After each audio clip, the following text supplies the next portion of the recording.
Auto रिक्शे वाला। एक वक्त का किस्सा है। किसी गांव में एक मियाँ बीवी रहते थे। ये लोग बहुत गरीब थे।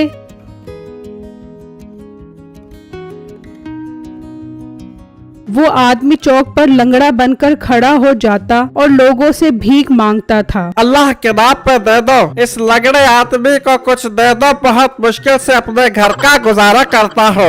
लोग उसके लंगड़ेपन को देखकर कुछ न कुछ दे देते थे।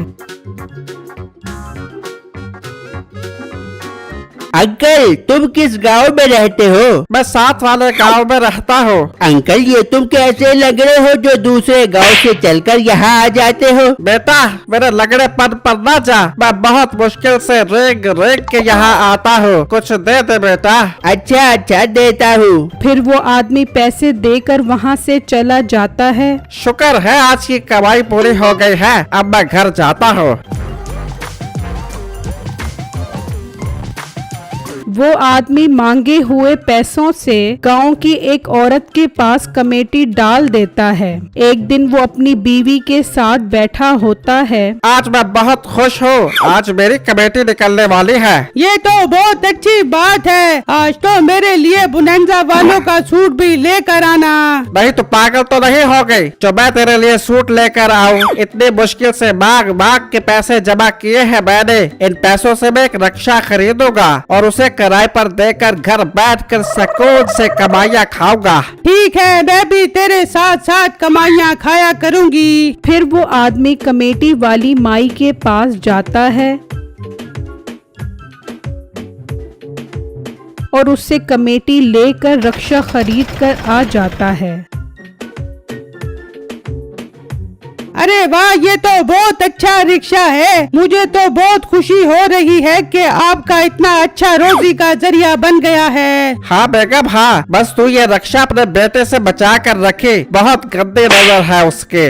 वो अभी बात कर ही रहे होते हैं कि उनका बेटा मीठा आ जाता है। देख लो, आपने नाम लिया और मेरा बेटा मीठा आ गया है। बहुत लंबी उम्र पाई है मेरे बेटे ने। सुना तो मैंने ये था कि बुराई की उम्र थोड़ी होती है। खैर, कहाँ से आ रहा है? अब्बा देख नहीं रहा किताबें हाथ में है तो इसका मतलब कॉलेज से आ रहा हूँ। तेरी तरह नहीं हूँ जो हर वक्त आवारा गर्दी और लोगों से भीख मांगता फिरूं। हाँ, जितना तू पढ़ता है मुझे सब पता है। किताबें तो बहाना है, लड़कियाँ फंसाना तेरा निशाना है। ओह अब्बा, ज्यादा मेरे साथ फ्री होने की जरूरत नहीं है। ये बता, ये रिक्शा कहाँ से उठा कर आया है? बेटा, ये रिक्शा तेरा अब्बा खरीद कर आया है। जी हाँ, ये रिक्शा मैंने अपने हक हलाल की कमाई से बनाया है। अब इसको किराए पर दूंगा और बाकी की जिंदगी घर बैठकर गुजारूंगा। अब्बा, तू बाकी की जिंदगी कब्र में क्यों नहीं गुजार लेता? दिन रात का जीना मरना हराम किया हुआ है मेरा, और जितनी तेरी हक हलाल की कमाई है मुझे सब पता है। हाँ, है मेरी हक हलाल की कमाई। तू मेरी कमाई पर नजर न रख, चल जाके अंदर पढ़ाई कर।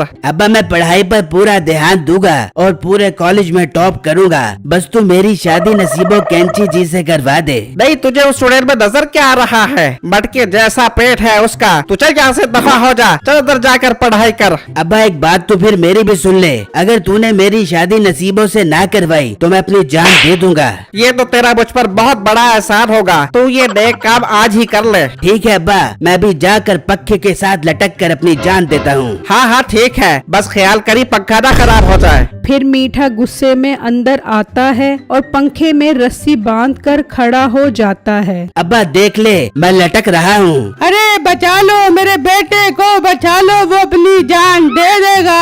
दे इसको जान। आज मैं भी देखता हूँ ये पंखे के साथ कैसे लटकता है।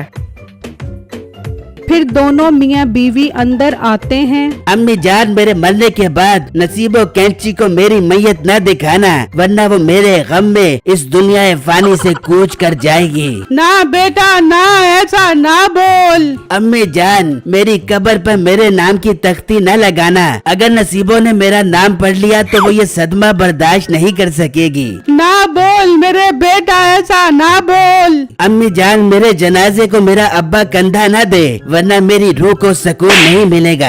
बातें ही करता रहेगा या पक्के से लटकेगा भी सही। जल्दी कर, मैंने काफूर और कफन भी लेकर आना है तेरे लिए। ये सुनकर मीठे के होश उड़ जाते हैं कि मेरी ब्लैकमेलिंग से तो मेरे बाप को कोई असर नहीं हो रहा। अम्मी जान आप मत रोएं, मुझसे आपका रोना देखा नहीं जा रहा। अम्मी जान आप अपने आंसू साफ करें, मैं अपने आप को कुछ नहीं होने दूंगा, आज ये वादा करता हूँ। नहीं नहीं, तू लटक, अभी लटक। नहीं अब्बू जान, अब मैं अपने आप से वादा कर चुका हूँ, अब ऐसा मुमकिन नहीं। फिर मीठा अपने कमरे में जाकर बैठ जाता है और नसीबो कैंची से शादी कैसे की जाए सोचने लगता है। तो एकदम खिड़की में नसीबो आती है। मिठे मेरी जान के टोटे, यहाँ बैठा क्या कर रहा है? नसीबो तू आ गई है, मैं अभी तेरे साथ शादी करने की प्लानिंग कर रहा हूँ। मिठे ये रक्षा किसका है? जानू अब्बा लेकर आया है, आज ही लोगों से भीख मांग मांग कर। मिठे मेरी जान के टोटे, आज थोड़ा सा रक्षे में झूठे ही खिला दे।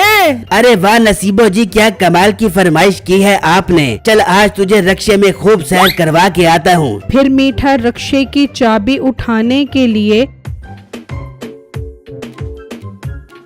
कमरे में आता है तो उसके माँ बाप सो रहे होते हैं। वो रक्षे की चाबी उठाकर बाहर आ जाता है।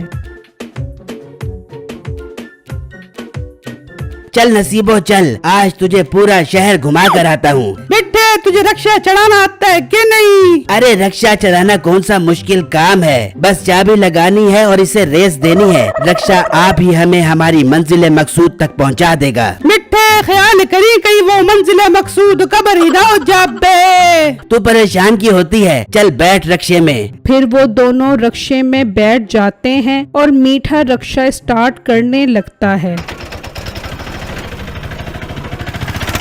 जैसे ही वो गेयर लगाता है तो रक्षा जोर से दरख्त में जा लगता है। उसकी आवाज से उसके माँ बाप की आंख खुल जाती है। बेगम ये आवाज कहाँ से आई है? ये तो किसी चीज के टकराने की आवाज है। फिर जब वो बाहर आते हैं तो उसका रक्षा बिल्कुल तबाह हो गया होता है। बेटे तूने मेरा रक्षा तबाह कर दिया।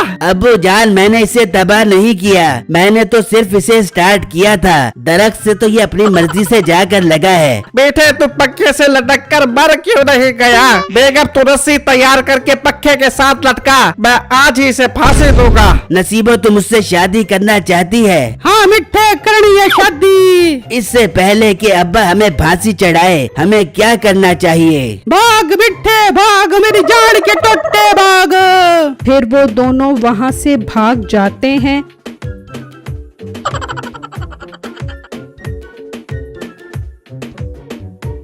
और उसके बाप ने जो कमेटी के पैसे समेटे होते हैं वो अपने अंजाम को पहुंच जाते हैं। मेरी वीडियो को लाइक और मेरे चैनल को सब्सक्राइब कीजिएगा और मुझे कमेंट बॉक्स में जरूर बताइएगा कि आपको मेरी स्टोरी कैसी लगी। शुक्रिया।